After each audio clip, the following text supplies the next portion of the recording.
Trailer சூப்பரா இருந்துச்சுண்ணா. தக்லீஃப்ண்ணா தரமா இருக்கும்னு நினைக்கிறேன். பாய். ட்ரைலர்லாம் பார்த்தேண்ணா. இந்த படம் எல்லாத்தையும் பிரேக் பண்றன்ற எதிர்பார்ப்பு இருக்கிறோம். ட்ரைலரே எனக்கு ரொம்ப ஒரு புதுசான ஒரு அனுபவம். ட்ரைலர் ரொம்ப நல்லா தான் இருக்கு. எனக்கு படம் எப்போ ரிலீஸ் ஆகும் தான் பார்த்து ட்ரைலர் பார்க்குறப்ப ரொம்ப ஒரு பெரிய பட்ஜெட் மூவி இது. அதனால ஒரு பெரிய இம்பாக்ட் கிரியேட் பண்ண நினைக்கிறேன் ப்ரோ. அதனால ஒரு நல்ல படமா இருக்கும், சூப்பரான படமா இருக்கும். வயசுல நடிக்கிறது வந்து அன்பிலீவபிள். ட்ரைலர்ல கொடுத்த கட்டுக்கும் இங்க ஓடுற பாட்டுக்கும் சம்பந்தமே இல்லாத மாதிரி. தமிழ் சினிமாவோட ஒரு பிரம்மாண்டமான கூட்டணின்னு நினைக்கிறேன். இருந்தாலும் நம்மளுக்கு ட்ரைலர் பார்க்கும்போது கதை வந்து நம்மளால கெஸ் பண்ண முடியாது. படம் பார்த்தாதான் நம்மளுக்கு கதை என்னன்னு தெரியும். ஆமா, ஏஆர் ரஹ்மான் மியூசிக் ரொம்ப எக்ஸ்பெக்ட் பண்ண நல்லா இருக்கும். படம் ட்ரைலர் வந்த பிறகு லெவல் எங்கேயோ போயிடுச்சு. கூட வந்து சிலம்பரசன் சேர்ந்துக்கிறாரு. ஏன்னா கமல் வந்து மிகப்பெரிய ஆக்டர், அவர் எல்லாத்தையும் ப்ரூவ் பண்ணிட்டாரு. ஸோ எஸ்டிஆரும் அதே மாதிரி தான். இப்போ ஊடால நிறைய படம் விட்டுட்டு இப்போதான் கம்பேக் கொடுத்துருக்காங்க. ஸோ அப்படின்றப்ப இதுக்கு அடுத்து வரும்போது இது இன்னும் கொஞ்சம் பெஸ்ட்டாக இருக்கும் அப்படின்னு சொல்லி நினைக்கிறேன். தக் லைஃப் முக்கியமான காரணம் சிம்பு தான் ப்ரோ. எனக்கு சிம்பு ரொம்ப பிடிக்கும். அதாவது இந்த கமல் ஒரு ப்ரொஃபஸர் ஸ்டூடெண்ட் அந்த மாதிரி காம்போ ப்ரோ. இது கமல்ஹாசன் எஸ்டிஆர் ஓகேவா, இது எனக்கு தெரிஞ்ச நல்ல ஒரு பெஸ்ட்டான காம்போவாக தான் ப்ரோ இருக்கும். சேர்த்து A R Rahman god of music மாதிரி அவரோட ஒரு இணைப்பு இதில் இருக்கு. மணிரத்னம் காட் ஆஃப் சினிமாஸ் கூட சொல்லலாம். அவரை ஒரு பெரிய என்ன சொல்றது, ஒரு பெரிய வெற்றி ஒரு பெரிய வெற்றின்னு பார்க்கலாம் ப்ரோ கமலுக்கு. சின்ன பசங்கள்ல இருந்து எஸ்டிஆருக்கு நிறைய ஃபேன்ஸ் இருக்காங்க, அதே மாதிரி கமலுக்கும் அதிக ஃபேன்ஸ் இருக்காங்க. ஸோ கண்டிப்பா எல்லா ஏஜ் குரூப்புமே செட் ஆகிற மாதிரி தான் இந்த படம் இருக்கும்னு நினைக்கிறேன். இந்தியன் 2னா கண்டிப்பா அதை ஒஸ்ட் தான் ப்ரோ. நம்ம அதுக்கு அடுத்து பார்க்கணும்னா இந்த படத்தை தெரியும் ப்ரோ தக் லைஃப் எப்படி பண்ணியிருக்காங்கன்னு. பட் மணிரத்னம் சார் ஒரு பெரிய லெஜெண்ட், அவர் எடுத்திருக்காருன்னா அப்போ கண்டிப்பா ஒரு மாஸ்டர் பீஸாக தான் ப்ரோ இருக்கும். நான் வந்து நாயகன் அப்புறம் பிறக்கவே இல்லை. அதனால அது இப்பதான் ரீசெண்டா படம் பார்த்தேன். ஸோ அந்த படத்தை அந்த ஜென்ரேஷன் நல்லா இருந்துச்சு. மேபி அதுக்கப்புறம் ஒரு பெரிய கம்பேக்கா இருக்குமா, இது செட் பேக்கா இருக்குமான்னு பார்த்ததான் ப்ரோ தெரியும். ட்ரெய்லர் பார்க்குறப்ப ரொம்ப ஒரு பெரிய பட்ஜெட் மூவி இது. அதனால ஒரு பெரிய இம்பாக்ட் கிரியேட் பண்ண நினைக்கிறேன் ப்ரோ. அதனால ஒரு நல்ல படமா இருக்கும், சூப்பரான படமா இருக்கும். இது இந்த கூட்டணி வந்து கொஞ்சம் நல்லா ஃபார்ம் ஆயிருக்கு. ஸோ நல்லா இருக்கும். ஒரு பெரிய எக்ஸ்பெக்டேஷன் இருக்கு, ஹைலி எக்ஸ்பெக்ட் பண்றோம் படம் எப்படி இருக்கு அப்படின்னு. பொன்னியின் செல்வனுக்கு அப்புறம் மணிரத்னமோட படம் வருது. ஸோ பிக் பட்ஜெட் மூவியா தான் இருக்கும். So we are highly expecting. பார்க்கும்போது நல்லா தான் இருக்கு. ஸோ படத்தோட அவுட்புட்டும் நல்லா தான் இருக்கும். ஏஆர் ரஹ்மானோட சாங் எப்படி இருக்கும், ஸோ பட்டை கிளப்பியிருப்பாரு கண்டிப்பா. விஸ்வரூபம் மாதிரி இருக்குமான்னு தெரியல. ஸோ இந்தியன் 2லயே நம்ம பார்த்தோம், சொதப்பி வச்சிருக்காங்க சங்கர் கமல் காம்போ. எதுவுமே எக்ஸ்பெக்டேஷனே இல்லாம வந்து பார்க்கணும்னு நினைக்கிறேன் ப்ரோ. படம் பார்த்ததுக்கு அப்புறம் தான் எதுவாக இருந்தாலும் சொல்ல முடியும். ஆமா உருவா எந்திரிப்பார். ஆமா ஆமா ஆமா ஆமா. இது இந்த கூட்டணி வந்து கொஞ்சம் நல்லா ஃபார்ம் ஆயிருக்கு. ஸோ நல்லா இருக்கும். தமிழ் சினிமாவோட ஒரு பிரம்மாண்டமான கூட்டணின்னு நினைக்கிறேன். பாப்போம், ஜூன்ல ரிலீஸ் ஆகுது படம். தக் லைஃப் சாங்லாம் கேட்டீங்களா? இனிமேதான் கேட்கணும். பிடிச்சிருக்கும், நல்லா இருக்கும். 3 பேர் காம்போ நல்லா இருக்கும் தான் நினைக்கிறேன். ஆமா, ஏஆர் ரஹ்மான் மியூசிக் ரொம்ப எக்ஸ்பெக்ட் பண்ண நல்லா இருக்கும். சாங் கேட்டீங்களா? இல்ல இனிமேதான் கேட்கணும், கேட்கல பாக்கணும். எவ்வளவு பெரிய வெற்றியா இருக்கும் ஆகும், நல்லா ஹிட் ஆகும். எஸ்டிஆர் நடிச்சிருக்காரு, அத பத்தி STR all time favourite. So நல்லா இருக்கும். கமல் எஸ்டிஆர் சேர்ந்து நடிச்சிருக்கிறது பார்க்க ஆசையா இருக்குங்களா? பார்க்கலாம். இனிமேதான் ஃபர்ஸ்ட் டைம் காம்போ பண்றாங்க, பார்க்கலாம், நல்லா இருக்கும். அது ட்ரைலர் பார்க்கும்போது கெஸ் பண்ண முடியல, படம் பார்த்தா சொல்லலாம். எனக்கு தெரிஞ்சு கமல் தான் வந்து மோஸ்டா இது பண்ணுவாருன்னு நினைக்கிறேன். பையன் ரோல் மாதிரி தான் தெரியுது.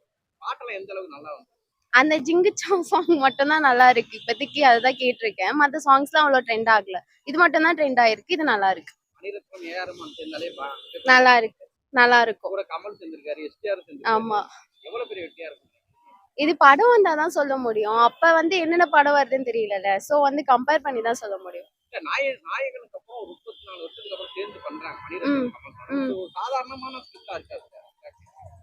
ஆமா, அப்படி இருந்தாலும் நம்மளுக்கு ட்ரைலர் பார்க்கும்போது கதை வந்து நம்மளால கெஸ் பண்ண முடியாது. படம் பார்த்தாதான் நம்மளுக்கு கதை என்னன்னு தெரியும். சோ படம் வந்ததுக்கு அப்புறம் தான் சொல்ல முடியும். ஆமா, பார்த்துட்டே சொல்லலாம். இது முன்னோட்டம். ட்ரைலர் மிக அருமையா இருந்தது. என் பேரு சுவக்கின் ராஜ், முன்னாள் இந்திய ராணுவ வீரன், எக்ஸ் சேல்ஸ்மேன். நான் பாண்டிச்சேரியிலேருந்து வரேன். நான் பல 2 ட்ரெய்லரே நான் பார்த்தேன். இது இந்த ஏர் வியூ பார்க்கும்போது இந்த ஹாலிவுட் மூவில ஏர் வியூ எடுப்பாங்க, அந்த எடுத்திருக்காங்க. இந்த படத்துல ஒளிப்பதிவாளர் ரவி கே சந்திரன் பார்த்தீங்கன்னா இதுக்கு முன்னாடி 7ஆம் அறிவு எடுத்திருக்கிறாரு. அதுக்கப்புறம் பார்த்தீங்கன்னா ஆயுத எழுத்து எடுத்திருக்கிறாரு. இந்த படத்துல எடுத்திருக்காரு. மறுபடியும் மணிரத்னம், ரவி கே சந்திரன் கூட்டணி சேர்ந்துருக்கிறாங்க இந்த படத்தை. இது அடுத்த லெவலுக்கு கொண்டு போகும்னு நினைக்கிறேன். நான் இது எதிர்பார்க்கிறோம். இசை ஏஆர் ரஹ்மான். மணிரத்னத்துடைய இளையராஜாவுக்கு பிறகு மணிரத்னத்துக்கு பிறகு வந்த ஒரே ஆள் சொல்ல போனா ஏஆர் ரஹ்மான் தான். ஏஆர் ரஹ்மான் மணிரத்னத்துக்கு படத்துக்கு இசையமைக்க வந்த பிறகு தான் அவருடைய லெவல் ரொம்ப இன்டர்நேஷனல்ல பேசப்பட்டது. அது இந்த படத்தையும் எதிர்பார்க்கிறோம், நாம பார்ப்போம். கமல் எப்படி இருக்காரு? வயசு எப்படி? கமல் பார்த்தீங்கன்னா இப்போ யாரும் சொல்ல போனா பரதேசின்னு சொல்லுவாங்க. ஆனா அந்த கெட்டப் தான். ஆனா உள்ளுக்குள்ள பரதேசி கிடையாது. இஸ் ஸ்டில் 27, 27 வயசுக்கு உள்ள ஒரு இளைஞனுடைய அப்ப பாத்தீங்கன்னா ஒரு யங் ஆ விண்வெளி நாயம் பார்த்தீங்கன்னா விண்வெளி நாயம் போட்டிருக்காங்க.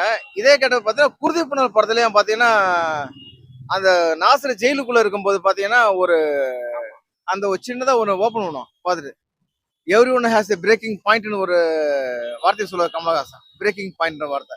அந்த சமயத்தில் பார்த்தீங்கன்னா க்ளோஸ் அப்ல பிசி ஸ்ரீராம் அந்த படத்துக்கு க்ளோஸ் அப்ல அந்த டோரை ஓப்பன் பண்ணும்போது சின்னதாக வச்சு மூட வருது. அதை ஞாபகம் விட்டுது. ஏன்னா அந்த படம் ஃபுல்லாக கூலிங் கிளாஸ் போட்டிருப்பாரு. இதுலயும் கூலிங் கிளாஸ் போட்டு தான் காமிக்கிறாங்க. ஸோ கம்பேர் பண்ணும்போது அது ஞாபகம் வருது எனக்கு. நன்றி. எவ்வளவு பெரிய வெற்றியா இருக்கும்னு நினைக்கிறேன்? இது பார்த்தீங்கன்னா இப்போ இடைப்பட்ட காலத்துல விக்ரமத்துக்கு பிறகு பொதுவாகவே எந்த படமும் அந்த அளவுக்கு மிகப்பெரிய வெற்றியை எந்த படமும் அந்த அளவுக்கு கொடுக்கல. விக்ரம் படத்துக்கு பிறகு பொதுவாகவே தமிழ் சினிமாவிலே எந்த படமும் பெரிதா பேசப்படல. ஆனா இந்த படம் எல்லாத்தையும் பிரேக் பண்றன்ற எதிர்பார்ப்பு இருக்கிறோம். பார்ப்போம். ஜெயிலர் மிகப்பெரிய வெற்றியா இருக்கு. ட்ரெய்லர் பார்த்தீங்கன்னா அது பயங்கர வெற்றிங்க. அது ட்ரெய்லர் எப்படி பார்த்தீங்கன்னு சொன்னீங்கன்னா, இப்போ ஒரு படத்துடைய முன்னோட்டம் வந்ததுனாலே நிறைய பேர் விரும்பி பார்ப்பாங்க. ஆனா இந்த மனுஷனுடைய அந்த படம் ட்ரெய்லர் வந்த பிறகு லெவல் எங்கேயோ போயிடுச்சு. கூட சிலம்பரசன் சேர்ந்துக்கிறாரு. அவர் யங் ஜெனரேஷன் இல்லைங்களா? அப்ப ஒரு வருவான் வடிவேலன் அது இவருக்கு ஒரு படம் நடிச்சாரு. அதே சமயத்துல கமலஹாசன் ஒரு படம் நடிச்சாரு, புரியுதுங்களா? அதே வேலன் சொல்ற படத்துல ஒரே டைம்ல வந்த படம் தான் அப்ப. ஸோ சொல்ல போனா மறுபடியும் இந்த படம் ஒன்று நினைக்கிறாங்க. எதிர்பார்க்கலாம், படத்தை கண்டிப்பா எதிர்பார்க்கிறோம். எஸ்டிஆர் கூட நல்லா கம்பேக்காக இருக்கும்னு நினைக்கிறேன். மற்றபடி அந்த அளவுக்கு எதுவும் தெரியல. கமலும் எஸ்டிஆர் சேர்ந்து நடிச்சிருக்காங்க. எவ்வளவு பெரிய மாசம் இருக்கும். மணிரத்னம் டைரக்டர் வேற. கண்டிப்பாக நல்ல ஒரு கம்பேக்காக இருக்கும்னு நினைக்கிறேன். படம் பார்க்கும்போது தெரியும் எல்லாத்துக்கும். யாருக்கு அதிக ஸ்கோப்? நான் என்னை கேட்டால் எஸ்டிஆருக்கு தான் நான் சொல்லுவேன். ஏன்னா கமல் மிகப்பெரிய ஆக்டர், அவர் எல்லாத்தையும் ப்ரூவ் பண்ணிட்டாரு. ஸோ எஸ்டிஆரும் அதே மாதிரி தான். இப்போ ஊடால நிறைய படம் விட்டுட்டு இப்போ தான் கம்பேக் கொடுத்துருக்காங்க.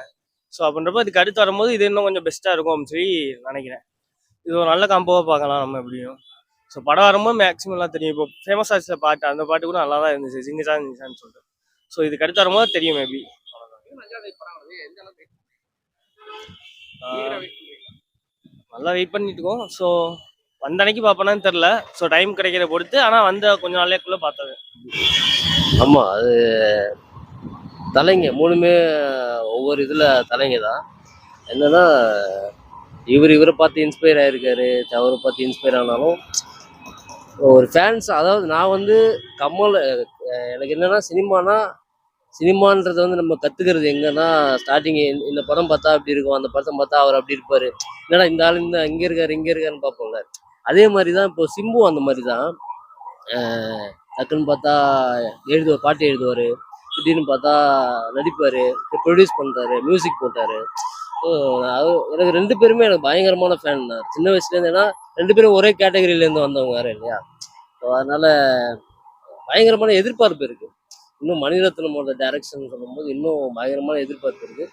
ட்ரைலரே எனக்கு ரொம்ப ஒரு புதுசான ஒரு அனுபவம் தான். ஆனால் என்னென்னா கொஞ்சம் பொலிட்டிக்கலாக ஒரு சின்ன டைலாக்ஸ்லாம் கொஞ்சம் இருந்தது. அது சொல்லுவாங்க. ஏன்னா 3 பேருமே பயங்கரமான ஒரு ஆமாம் மேம்படுத்தப்பட்டு தான் இருக்காங்க. இப்போ சிம்பு ஆல்ரெடி வந்துட்டாப்புல.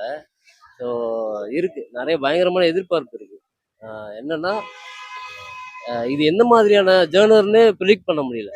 ஸோ அதுதான் இப்போ கமல் கொடுத்த ட்ரைலர் இருக்குல்ல, ட்ரைலரில் கொடுத்த கட்டுக்கும் இங்கே ஓடுற பாட்டுக்கும் சம்மந்தமே இல்லாத மாதிரி ப்ரிடிக்ட் பண்ண முடியலன்னு சொல்கிறேன். ஸோ ஆனால் பயங்கரமான எதிர்பார்ப்பு இருக்குது.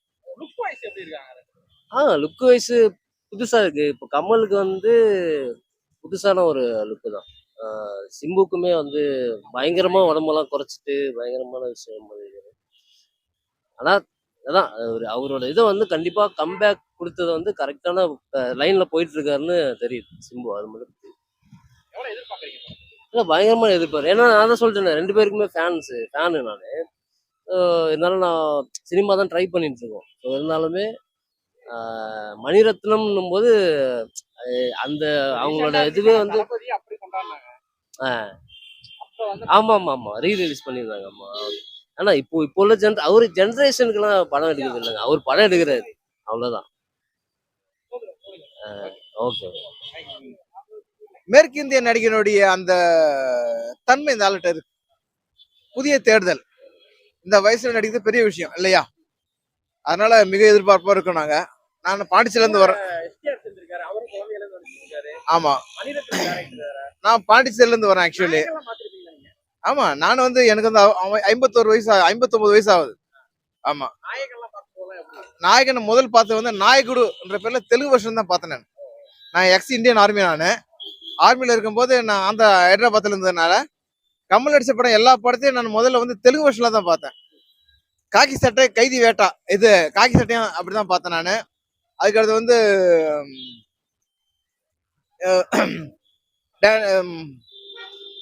கமல் புன்னகை மன்னன், புன்னகை டான்ஸ் மாஸ்டர் படம் தெலுங்கு மொழியில தான் நான் பார்த்தேன் நான்.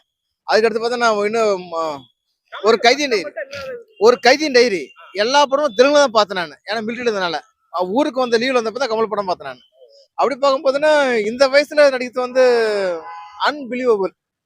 சொல்ல போனா அன்பிலீவபிள். பாத்தீங்கன்னா ஒரு ஆர்மி ரிலேட்டடா தான் அவர் நடிச்சிருக்காருன்னு தோணுது. இல்ல, எனக்கு அதை பத்தி தெரியல ஆக்சுவலி. நான் பார்க்கல ஆர்மி ரிலேட்டட் தெரியல.